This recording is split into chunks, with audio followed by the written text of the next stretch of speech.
Thank you for watching this video about online learning with Britannica. Britannica Academic is a resource used by colleges and universities across the globe to support students studying access or foundation courses. This video will demonstrate how Britannica Academic supports students when independently researching their subjects. This is our browse area. You can browse by subject, explore Britannica's extensive media collection, or look for specific biographies. These are our research tools. On here we have two really great geography tools, and you can also see our add-on support product, original sources. As I'm scrolling down here, we have new and updated articles. Britannica's in-house editorial team are constantly updating the information available on this platform, so your students always get the most up-to-date information. We also have some recommended primary sources. These will be letters, speeches, and other primary source materials, such as ebooks.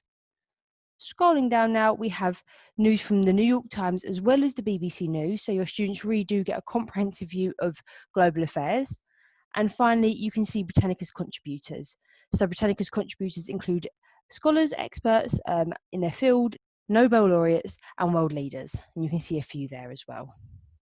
So as I scroll up now, we can do a search.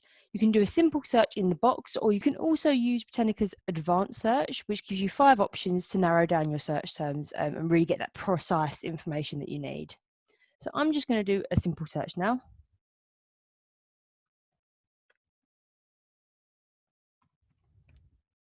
Brilliant. So I did a simple search there for artificial intelligence. You can see here that we have over 100 results for that. Down the side here, you can see all of our different types of content as well. So as I said, our articles are written in-house. We have experts in their field writing these articles and updating them for you. But actually, we have more than that. We have images. These are completely copyrights cleared. So if I click into any of these, you'll see a short description underneath. You'll also be able to print, email, again, working online. This is a really important feature to keep that line of communication between your student and their tutor available. And we have a citation option as well. So any of those foundation course students can actually select their citation style, for example, Harvard, and then this is ready to copy and paste into their bibliography. So an extra tool there for them to use. Going on to our videos, again, all of these are completely copyrights cleared for you guys to use with your students.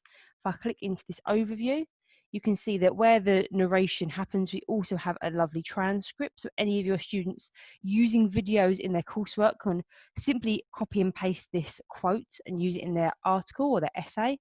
They can again cite it, email it, and we'll come back to favoriting right at the end, but mental note for that one. You can also see where this video appears in other articles. So if you have any students who would prefer when they are independently researching their topics, they can actually start with a video if they prefer to do that, and then click into the written texts afterwards. So supporting different learning styles there as well. Dictionary, obviously really useful. We also have journals and periodicals in here. So Britannica has a partnership with EBSCO. EBSCO are an academic journal provider, and we have complete access to their live stream. So if I click into any of these, you'll see that we get the academic journal in full. You can see the citation up here. And as I scroll down, this is now really useful to engage your students in debate, discussion, and argument as well. All of these have the same tools as our own Britannica articles, so we can translate, print, favourite, and send. Again, I will come back to that later. Underneath journals and periodicals, we also have web-spec sites. This is a really useful area for your students to guide them when they're leaving Britannica and going off to do research in the wider web. All of these results have been fact-checked and safeguarded. So when I click into any of them, you can see these are now really academic versions of some other web articles that are out there. It just helps your students find the right information quickly. And we're not trying to limit them just to Britannica as well. Underneath that, again, primary sources and ebooks. So in this field, I will see any political speeches, historical documents, and any relevant ebooks as well that are out of print and out of copyright. These can also be favorited, again, just for that mental note. As I jump into an article itself, you can see that we have a really nice ability to see all of the type of content that we have on here. So I can jump to the part of the article that is most relevant to my field. At the bottom here, we also have the option to look at additional reading. So any of your students are looking to really progress their studies, these are some recommendations. And at the bottom, we also have some article contributor knowledge. So if you wanted to, you can actually learn about who wrote this article. So just jumping back up to the top now to show you a few of the article features. We have the ability to, obviously, any of these blue links take you to another article on the subject. We can double click on any word to get the definition. So again, just helping your students develop their vocab knowledge for their essays, that subject mastery. At the top, really easy to send this via email to anyone within your college or university, making that line of communication really clear between student and tutor. We also have the option to favourite again. Printing will not print the entire web page, just a black and white version of the article. Again, citation referencing is really important at the academic levels. So we do have a varying style of referencing that will suit your university. Going across now, we also have the option to translate. So any English additional language students that you might have in your school have the ability to translate this into over 100 different languages. So they really have the option here to understand this article at its best, however they learn best. And we also, if we hover over a sentence, get it back to us in English. So we have a really nice side-by-side translation here as well. The final tool next to this is the Listen Aloud tool. Introduction, Artificial Intelligence. So as the narration continues, we get a yellow highlight. This is to help any students who are dyslexic. It's also really good for note-taking as well. We also have the option to increase and decrease the font size. Again, for any dyslexic or special needs students, increasing the font in conjunction with a Listen Aloud tool might actually help them engage with this article slightly better.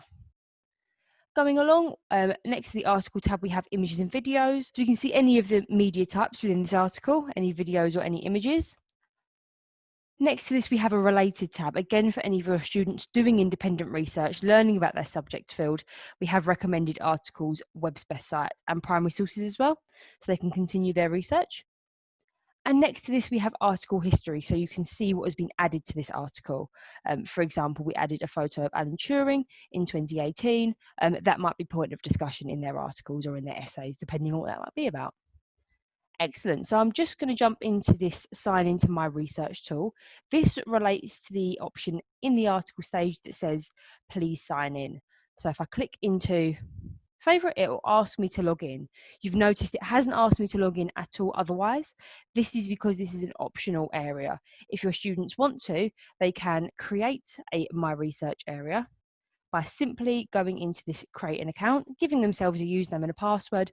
And what this means is that they can actually start to curate all of their content into one place and begin to build projects for their research. So I'm just going to log into the demonstration My Research account. There we go. So at the top here, you now see it says My Content. Now, if I try and favorite any article, image, periodical, whatever it may be, I will click it, it will fill in the star, and then it will say it is actually added that to my content. It will also give me the option to add it to an existing resource pack or create a new one. So if I click this, it will give me the options of all of the ones that I have already created. This will make a little bit more sense to you when I jump into the My Content area itself. So let's do that now. In this area, I can see any of the pieces of content that I've ever favorited in the order I favorited them. So you can see here that I have over 2,000 favorites. What I can do with this information at the side here is create a new resource pack. So if I click that, give it a name, it might be the name of my essay, it might be the name of my subject. Even if I was a lecturer and I wanted to send this across to a student who might be struggling with their topic, I can then actually give this a name, create that for that student, and then I can send it to them. So if I press add, it will sit here in blue. If I click into any of these now, for example, the Earth's climates, we can see I've actually added 3 videos, 8 articles, and 2 images to this pack. So we've got a really nice array of content in here. What I can do with this information now is I can use the grayed out bar along the side to give it a structure, order the information. So as a student, I might know that I want to begin by speaking about this image, move on to the video, and then use the article information kind of later on in my essay. So when they're sending their research to their tutors, they're not just getting what they've read, but they're also getting the order and the structure of their essay, kind of a feel for it already. They can also add notes, so any parts of the article or any comments on the image that they already know they want to use. Perhaps they could also use this area to ask their tutors questions, to fill in the questions. And then what they can again do is they can add their own content. If I click this button, it will take me to my documents on my computer. This means that I can then add any PDFs or any Word documents to this pack. I could even add my finished essay. That means that this will sit in this pack, and when I email or share it with my tutor or my group, if I was doing some group work at my university, they would then not only see all of the Britannica information that I've collated for the subject, but they would also see my PowerPoint, my Word document, or any of those things as well. So it's a really nice kind of tool for communication as well as for organising research. I'm just going to pop back to the academic homepage now and show you a few of those browsing tools at the side. So Article Browse is a really good demonstration of this. If I click into it, what it will do is it will show me all of my subjects. So for example, I might be a history student. If I click into history, it will then give me a really nice breakdown of all of the elements in history that I could be interested in. For example, I'm going to choose the modern world. You can see at the top now we have a really nice breadcrumb trail if I ever want to click back a step. And now what that's done is that's given me the option to alphabetize all modern historical events or subjects that I might want to study in little packs. So I could go into the UN, for example, and then it will give me 100 results of articles that are relevant to the UN. So that's already a really nice kind of Kickstarter to my project. It's a little bit more scaffolded than a usual search, and it means that I now have a collation of really relevant articles that I know will be useful for my subject. The same works for media. If you have any visual students who might prefer to look at what they're learning about before they start to read about it, they all work exactly the same. And we also have a lovely biography browse. So if any of your students are specifically looking at personas or characters, what they can do is they can come into this browsing area, select which era they're looking at, select the cultural or national association of the character they would like to see, and what that person is known for. So this will cover all of your subjects. We have art and visual studies, we have education in here. As I scroll down, you'll see a few more. So that was entertainment, we have history and society. So pretty much everything you can think of will be on here. If you go for Nobel Prize winners, we now have all American Nobel Prize winners from the 1900s to present. I can filter that further through gender. And again, just a really nice way for your students to find the array of things they could be researching before they narrow down on one thing. Brilliant. So thank you for watching this video on Britannica Academic. I hope you can see how this will be really, really useful for your university or college and the students within it when they're learning online. If you have any other questions, please just get in touch with the team. Thank you very much.